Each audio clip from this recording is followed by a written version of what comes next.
What is up? Week 2, October 21st to 27th. Here we go.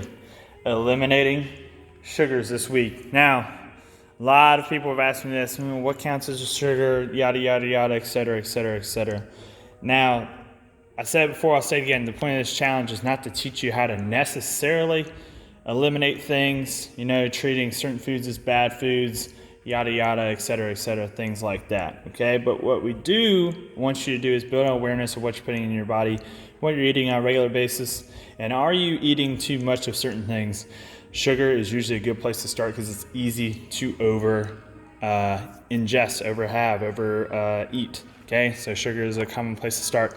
We'll go over a little bit what you can't have. So eliminating sugars, no added or processed. So if it says added, okay, on the label, you'll see fats, carbohydrates, sugars, fiber underneath that, and then protein.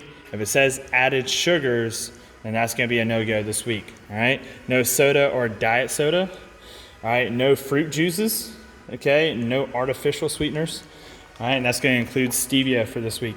No honey, because honey is just, a mythical health food masked as just plain sugar. That's really all it is, okay?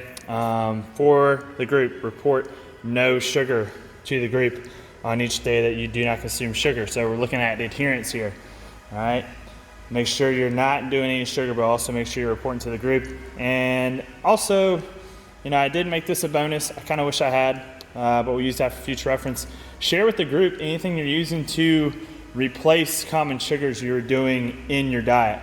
So like coffee additives is a big thing I was asked about this week. If you're still not sure, message me, ask me if it's a go or a no-go, or have your team captain message me, or just ask me in the gym.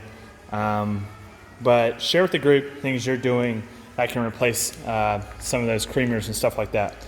All right, this week, physical challenge, real quick. Complete 5 miles of walking or running. Report to the group total distance of each run. All right, and we're going to put the distance in meters on the board. So like last week, if you did 50 calories, you put 50 calories on the board.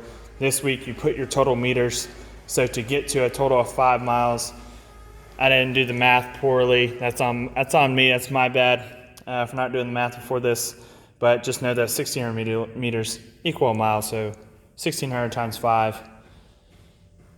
Is that 7,400? Somewhere in there. Maybe 9,000. All right, so it's going to be somewhere in that ballpark. That's the total meters you're going to have to reach this week, guys. Make sure you're getting your check-ins. Make sure everything you want finished on the board is finished on the board on Monday. Because remember, at 7:30 p.m. on Monday evening, that board gets swiped. And we're now putting in our new week stuff. So this challenge starts tomorrow. Your first week is ending today, Sunday. But the board has to be finalized tomorrow. All right, so captains, make sure you're on that. Participants, make sure you're on that. Everybody have a good one.